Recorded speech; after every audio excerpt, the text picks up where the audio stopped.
Hello, bonjour. Welcome to Pardon Our French with Quincy and Justine.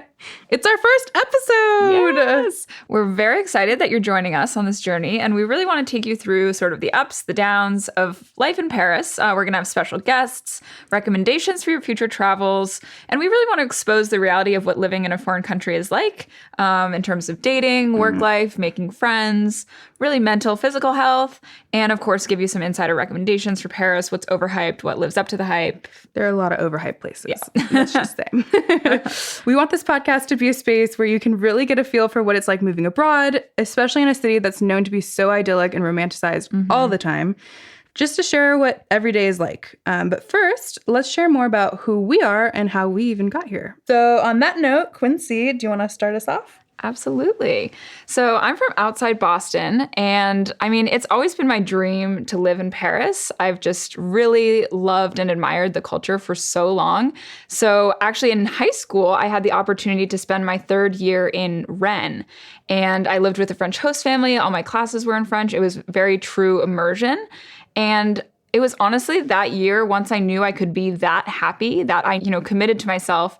Even, of course, I had to go back to the U.S. And go to college, and I did that in New York City, which is wonderful. But I knew that I was going to spend my third year of college in Paris after having that experience in high school.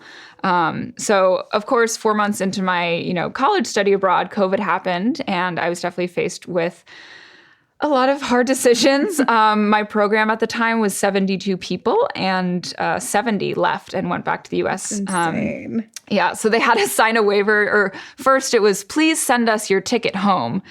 And I just said no. I was like, I'm just going to let that one marinate in the inbox. And then they had me sign a waiver basically saying that they were not liable if I, got COVID and were to fall ill.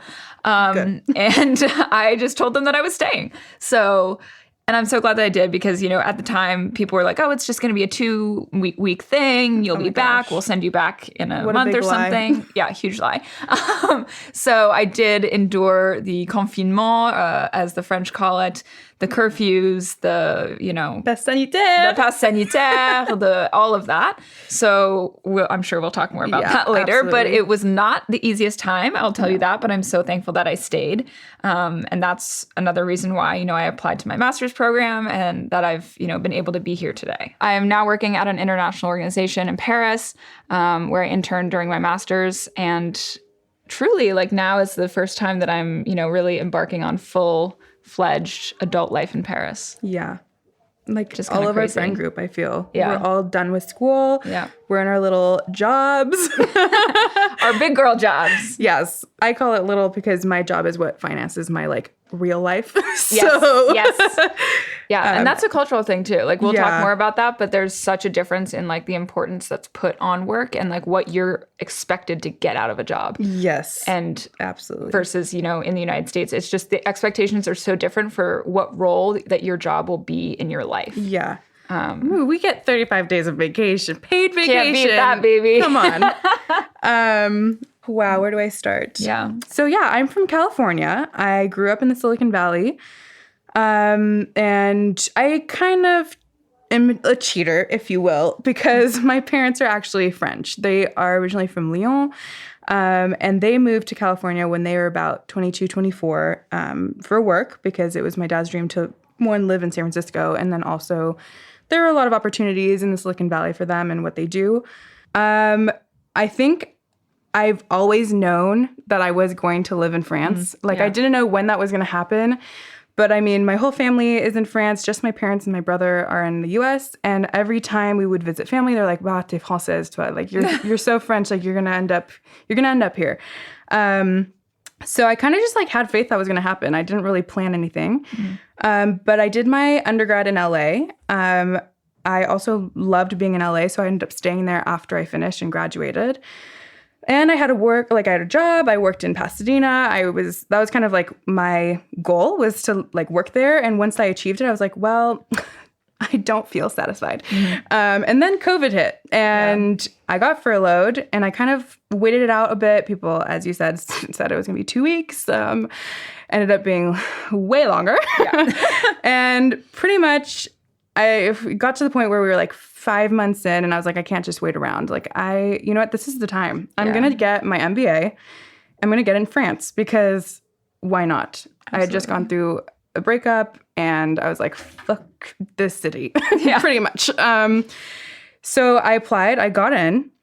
And by January, I was in Paris. And I think like 1 or 2 months in, I had Quincy in my DMs. And I was like, I'm so glad she did. Because it was honestly like, how do I explain this? If you've ever been to Paris or you have an image of Paris, you know, you have the terrace, like people out drinking coffee. Everything was closed. Like I got here and it was a ghost town. Yeah. I think the first time we hung out, we bought coffees at a takeaway place and we sat on a bench in January in the Place des Vosges. In case you don't know what January is like in France, it's fucking cold, and I'm from California, so I'm not used to that. As someone from Boston, it was not that cold, but yeah, I'm sorry. I was there in a freaking like puffer jacket, and she's here in a tank top, but you know, it's fine. But yeah, everything was closed. It was so depressing. I was like, I'm not going to meet anyone, and my program ended up being online for the first semester. Yeah, so it was really hard to meet people. That was definitely like one of the biggest transitions, like away from school and I guess into work. The French work environment isn't necessarily geared towards making friends as much as it is in the US. So like really not having a structure of that. Yeah. I guess as a resource to meet people, you really did have to kind of put yourself out there, which is what I did. Yeah. When I mean, DM'd Justine. But I'm so glad she did. And yeah, I feel like we'll talk more about what French like friendships look like because it's really different from the US. Yeah. And I kind of have like that insight to like French culture just with my family, but it wasn't at all like I've experienced so much culture shock just because living in the US and coming to France, it's just so different. Yeah. But I got here, it was ghost town. You had to have like once things started opening up, you had to have a pass sanitaire and then show that you'd been like tested for COVID. And I think for me, and I'm sure for you as well, it was like the first time in my life I made a decision for myself without considering anybody else. I got here, I think, 4 days before like full lockdown. And it was cool because when I got here, it was like all decorated for Christmas and like there was still some life happening outside. And then all of a sudden they're like, well, this is it, folks. You're locked in. You can only come out for 1 hour a day. Yeah. And within the 1 kilometer around your home. And we just made our houses 1 kilometer away. Yeah, we did. Now they are, thankfully. But they definitely weren't before. No, yeah, those were tough times, but they were also like times that we built so much like wonderful, like quality friendship. Yeah. So and I think for both of us, COVID did have like a lot of silver lining in it. So. Yeah, I think that is always good to call back on because I know it's always talked about in a very, negative and disruptive way, but it created an opportunity for both of us to really embrace decisions that would, we were advocating for ourselves and we knew would make us happy. And I think that is a very empowering thing for us. Absolutely. And the great thing is that Paris is obviously quite a nice place to visit. So we've both had tons of friends come to visit, which is like, honestly, for me, is one of my favorite things because I think a lot of people don't understand like what we're doing here necessarily. And so it's great to be able to have friends come and to show them like what you're doing in your everyday life and like what your life is like. Because I think there is so much mystery about it. Yeah. So kind of bringing that into reality for the people that you love and care about in the US who don't get to see you a lot, I think it's one of my favorite things. Me too. I'm so grateful that they've even like made the time to come visit and like see me. Because it's expensive. Like, it is expensive. Especially like when it's like what? For me, it's a 14-hour flight. For you, it's like 8, 6. Yeah. So between 6 and 8, depending on the direction. Yeah. And like it's a commitment to keep your friendship strong and like visit each other. Yeah. So like, shout out to all of our wonderful friends in the US and family, of course. We do really love and miss you. And I think that, I don't know, like it's always really emotional going back to the US and, seeing such good friends, but only getting to see them like once a year, maybe. Yeah. Here and there. Like when I go back to New York, I just try to message Everyone. my good friends and say like, hey, like, let's do this or that. And it doesn't even have to be like, let's go get a drink. It could be like, let's go to a yoga class, or like, let's do something that we would do together. Like recreating our like fondest memories. Exactly. And for instance, my friend Alexa, who came, we like went to a boxing class together because we used to go to Rumble in New York together. So like that's, that was fun. And it's always great to be able to like share those kind of more everyday moments with them as well. Absolutely. I know. I make it a point to get to Disneyland, all my Disney besties. Oh my God.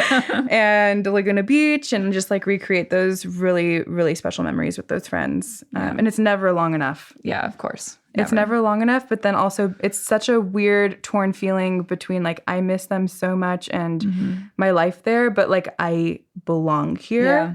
And when I'm back, it feels like this is how it's supposed to be. Like I don't know. I know. I'm sure this is the same for you. But the longer that I'm here, the more, because it started out like when I first moved here, it was, oh, you're going to be here for 9 months. Yeah. You're going to be here for a school year. I was going to be here for my master's. Yeah. Yeah. And then it was, okay, it's COVID. You'll still be here for 9 months. And then, oh, instead of going home and doing my classes at Columbia from, my mom or dad's house, why don't you just do them from Paris? Yeah. Why not? Why not? And kind of finagling a visa for that. I had that easy. Yeah. You don't. You're so lucky. I'm so jealous. I will be going for French citizenship soon. Yes. We'll talk more about that later. But so it kind of, for me, it was like very piecemeal. It wasn't necessarily like, okay, you will be moving to France for the next 4 years. Because I think that would have been quite overwhelming. I think it's overwhelming. So it was like the way that it happened was bit by bit, okay, do your senior year of Columbia online from Paris. And then it was, I'm interested in furthering my education in this way. Why don't I apply to Sciences Po? Yeah. Because that would also give me some credit in terms of like French employers to see something that they recognize. And that has been really helpful as well. And, we'll talk more about work life and of course. It's all like, those differences I think more later. But the biggest thing is just like not having this pressure to commit to something and like knowing you always have the option to go back. And I think we're both people who always put others before ourselves. Very true. And I was living with my best friend, Elora. We had this amazing house in LA. We were literally living the dream life. We were road tripping up and down California to visit my parents and house sit. And that sounds amazing. It was just such a good time. And it was like also such a nice part of COVID, if you will, like a silver lining, because we got extremely close and we didn't have work in the way, and we built lots of, we created so many good memories. Yeah. And it was one of those things where I'm like, I'm going to leave and I'm going to leave without her, and it's going to be really freaking hard. And I know that even if nobody expected it of me, I would always kind of think like, okay, well, I'm going to leave like my best friend, like that's going to be so hard. And I don't want to like hurt our friendship or like, whatever. And like, I'm going to move away from my parents. And like, they just did this. Like, I'm doing the opposite of them pretty much. Like, they left their parents to go to the U.S. and now I'm leaving them to go to France. And like, I don't want them to take it badly, but it's like really making that decision for yourself and saying like, this is what I want. And then I think I'm doing it. All the people who really are like those true friends that you've made along the way are, you realize it's so much you still have them. Yeah, exactly. Like, I still have my close friends from college and from high school. Same, yeah. And, it's the people who are really, invested in you and you're invested in them. And those relationships are still there. Yeah. And they'll understand. Yeah. I think it's that's like they want to support you and they want to, be your champion in what you're doing. So. Yeah. And come visit. Yeah. And stay with us for 9 months. Shout out, Elora. Come back also. Yeah. So that's how we got here. That is how we got here. I think obviously that's a very brief overview and we'll go into depth about so many things. I think next episode we should definitely talk about l'administration française. Ah, bien sûr. Just like the French system and what you have to do when you get here, because it's not like you land and you're like, I'm here and everything's great. It's like, no. Yeah. You have to find an apartment. You have to start a bank account. You have to get a phone number. You have to get a carte vitale. You have to I didn't have a real phone plan for the first I know. 2 years. No, honestly, actually, no, until... Still now. Until I think 4 months ago. How'd you get a bank account? That's a very good question. It took a long time because they kept misspelling Massachusetts. Oh, good. Typique. Yeah, very, very typique. No, but because when I first arrived, I was like, oh, I'll be here for 9 months. And I heard what like a nightmare it is to cancel French phone plans. So I was like, I'll just do the prepaid one. And I would go on and pay every month, which I realized I was spending a fortune compared to what I could have been doing on a real plan. Yeah, so it's cheap here. Like it's 20 euros a month. Yeah, so now I'm switched over, thank God. Yeah, but changing it is fucking hard. Yeah. Like you have to freaking send so many letters and have them accept them. And if you go into the freaking boutique, they're like, non, ce n'est pas possible. Yeah. In the boutique. You the have amount to do of times it online. that phrase will like reduce me to tears. Yeah. It has a whole history of like just like every frustrating experience you've ever had in France. I feel like I just get filled with rage. Yeah. I'm like, what do you mean it's not possible? It is possible, you just don't want to do it. No. Yeah. I was very lucky when I went to get my phone plan. There was this kind of younger guy who was my, conseiller. Oh, Sam. And we'll talk about that. Yeah. And so I kind of had like some rent. Like you have to prove that you live in your apartment. So you have to have like a gas bill or something. And I had like one random bill. And he was like, we need more. but he was like, just ask for me when you come back and like do it officially. Else they're not going to accept it. But he did. Nice. So I was very thankful. There's some diamonds in the rough for sure. So next week we will be talking about everything you have to do in your first couple weeks of moving here and just like what it takes to move your whole life across the pond. Yeah, I can't wait. Thank you for listening. Absolutely. Thank you so much for listening. We're very excited about this. We've been like buzzing about this all week. Like so excited. Very excited. So, à bientôt. À bientôt indeed.